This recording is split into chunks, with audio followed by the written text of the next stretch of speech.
Hoje eu vim falar de uma coisa maravilhosa, da capacidade do ser humano de fazer merda. É um estudo filosófico que a gente tem desenvolvido aqui com o tempo, porque o ser humano é um sujeito, entendeu? Um desenvolvimento que ele não tem, né, a noção, né, do que, né, faz sentido. As coisas às vezes pro ser humano não faz sentido, mas ele faz fazer sentido do jeito dele.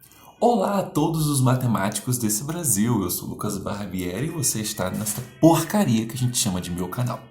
Eu acho que eu sou um professor muito bom de matemática, sabe? Eu acho que eu realmente faço um excelente trabalho, que eu ensino os meus alunos. Na verdade, eu sentei, fiz observações, tenho minhas críticas, né? Na verdade, esse vídeo aqui é uma crítica ao meu próprio trabalho que eu queria compartilhar com vocês. Porque no decorrer do meu trabalho desse bimestre, eu procurei fazer relações muito objetivas entre o uso de proporcionalidades, né, de razão e proporção, e o uso que nós fazemos isso na vida real. Isso é muito útil, você entender questões sobre como essas escalas funcionam. Outra coisa também que a gente utilizou razão e proporção foi na tabela nutricional, onde eu ensinei eles a ler a tabela nutricional, que já é um passo um pouco, digamos assim, difícil, e depois, por cima disso, entender como que funciona a proporcionalidade numa tabela proporcional, numa tabela nutricional. As questões aritméticas e algébricas da fração. Fizemos um trabalho também muito legal com bicarbonato de sódio e vinagre.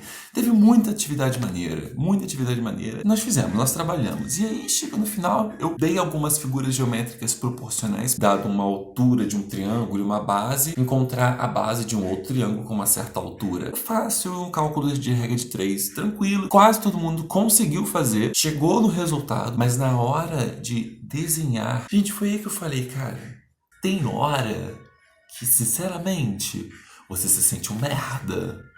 Você se sente um bosta, Era pra fazer um triângulo de 13 centímetros, fizeram de 12.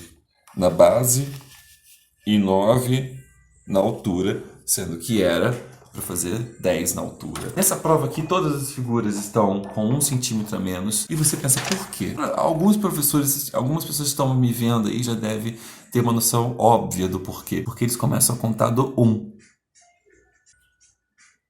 E faz sentido, porque os números naturais você começa a contar do 1. Só que isso aqui não é uma reta de números naturais, isso aqui é uma reta de números racionais. Porque tem o meio, tem um terço, todos os meus, assim, uma grande, massiva maioria. E foi algo que eu não percebi. Porque eles estavam medindo, estavam colocando os números, e eu não vi, né? Eu tô dando meio certo, porque eles fizeram triângulos, fizeram os cálculos, é um triângulo, né? Ele podia estar fazendo um tetraedro aqui, mas é um triângulo, conforme eu pedi. Então eles começavam a partir do 1, chegava no 13, marcava. Era o tamanho que eles precisavam. Partia do 1, chegava no 10, marcava. Esse vídeo foi mais para eu fazer uma crítica ao meu próprio método de ensino, prestar mais atenção em detalhes pequenos, em detalhes rudimentares, que para mim, porque eu me acho o melhor da matemática, o matematicista do novo era, eu deixo acabar passando, deixo por passar. Mas para as crianças que estão aprendendo, que estão desenvolvendo o conhecimento, o raciocínio matemático de agora, é fundamental eles entenderem que se começa a contar do zero, mas não conta o zero. Você começa a contar a partir do zero. Isso também vem a acalentar alguns pensamentos meus sobre a estrutura dos números, porque dentro da matemática eu percebi que muita coisa falha. Esse negócio de matemática é verdadeira absoluta, é um pensamento eurocêntrico muito do errado, entendeu? Eurocêntrico digo porque isso é um pensamento da filosofia eurocêntrica, que a matemática ela é indubitavelmente a forma como Deus escreveu o universo, né? Então, já que Deus é perfeito, a matemática também é perfeita.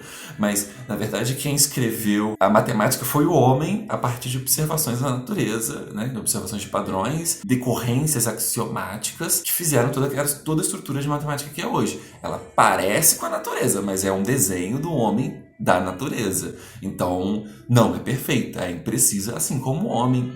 Somos seres humanos imperfeitos, né? Elon Lages Lima, que é um grande matemático do Brasil, lá do INPA, ele tem diversas leituras, diversos pequenos artigos entre partes de um capítulo em que ele decifra um pouco sobre essa problemática do adiciona zero natural ou não adiciona. Tem um vídeo dele que ele fala assim, bom, você pode adicionar zero natural, então vamos começar a contar. 0, 1, 2, 3. É o Elon falando, né? E você, oh! E aí as pessoas que conhecem, né, falam, oh, é o Elon falando 0, 1, 2, 3, ninguém faz isso, oh!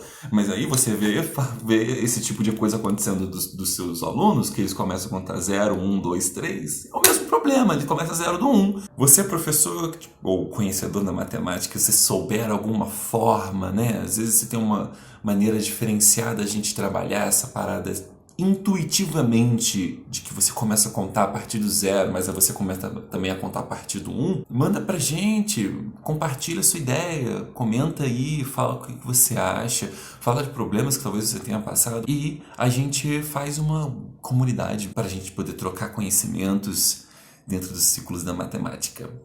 Você que não é inscrito no canal, se inscreve.